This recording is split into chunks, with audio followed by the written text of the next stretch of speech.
We are back for another video in the Hoop Scoop Media Top 100 Countdown. And at number 40 team in the country, we have the Providence Friars. What's up, college basketball fans? I'm Hoop Scoop Media co-founder Austin Getchy, and welcome to the Hoop Scoop Media Top 100 College Basketball Teams Countdown. In this series, we'll be counting down our top 100 teams for next season and releasing a video every day until the college basketball season begins. If you enjoy this content, please subscribe to our YouTube channel and give our social medias a follow. Simple things like that help more college basketball fans like you enjoy our content.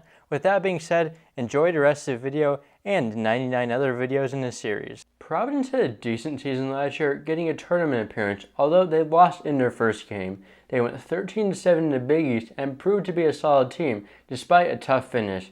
However, things will look much different within the team this year, as Ed Cooley took the job at Georgetown. Under Cooley's leadership, Providence became a regular tournament team, and 2 years ago he took them to their first Sweet 16 in 25 years. The Friars took a shot this offseason on George Mason head coach Kim English.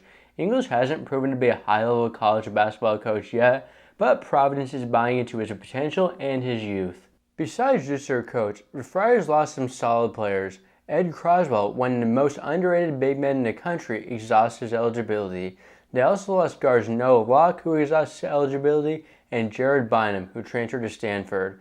Backup big Clifton Moore exhausted his eligibility, and Allen Breed entered the transfer portal. One star returned to Providence is Bryce Hopkins, who had a huge year after barely playing at Kentucky. He made the Big East first team and led Providence with 15.8 points per game. Hopkins was a good rebounder and also showed the ability to get to the free throw line. He also showed some flashes in three-point shooting and can really elevate his game if he's consistently hitting threes. Another high-level player returning is guard Devin Carter. He's an amazing defender all around the floor, ranking in the top 10 in the conference in block and steal percentage. He also proved to be a capable scorer, having 15 straight conference games with double-digit points. Kim English did bring some transfers along from George Mason with him. The best one was Josh Oduro, a multi-time all-conference player in the A10. He's a very good scorer around the rim and rebounder on both sides. He shouldn't have any problem moving up a level, but will have a lesser role offensively with more pieces around him. A rising sophomore that could be in for a breakout season is point guard Jaden Pierre. He didn't see extensive playing time as a freshman, but was a very good distributor and showed flashes of good shooting in limited volume. If he gets a starting point guard role, a big season could be in the works. Another breakout guard for the Friars could be Corey Floyd Jr. He was an efficient scorer in limited minutes last year, and he's gotten some high praise this offseason and could work himself in the starting lineup. English also took a couple other players from George Mason besides just Oduro. Ticket Gaines is one, a forward who really shot and rebounded the ball well 2 years ago, but regressed a little this past season. He was formerly at Tennessee, so he's always been a high major player. Justin Fernandez is the other one, a former 4-star recruit that showed some flashes as a freshman, but didn't quite live up to the hype.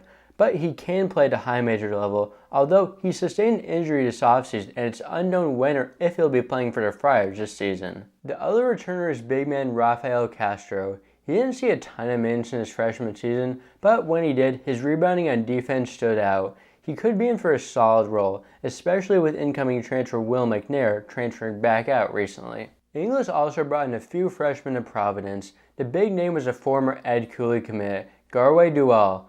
Dual is a point guard with good size and athletic abilities with tons of upside. It wouldn't completely shock me if he's hearing his name called in next year's NBA draft. Donovan Santoro is another Cooley holdover, and he's a skilled and versatile wing that's a high-level shooter. Rich Barron is a former George Mason commit and is a guard with good size and earned first-team All-State honors in Illinois. The last commit is reclass big man Eli DeLaurier, who was added quickly after the McNair departure. He's not looking at a big role right away, but gives the Friars some additional inside depth. Overall, I think this is a very talented team, filled with their returning stars and a handful of breakout players. However, I'm still going to be skeptical about Kim English's ability to coach until proven otherwise, as he didn't do anything out of the ordinary to impress me at George Mason, and if anything, underachieved. However, he hasn't worked with this level of talent before as head coach.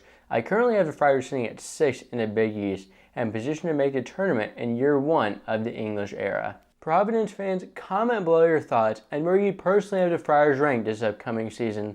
We will be back tomorrow for the number 39 team in the country. Subscribe and turn on post notifications so you don't miss it.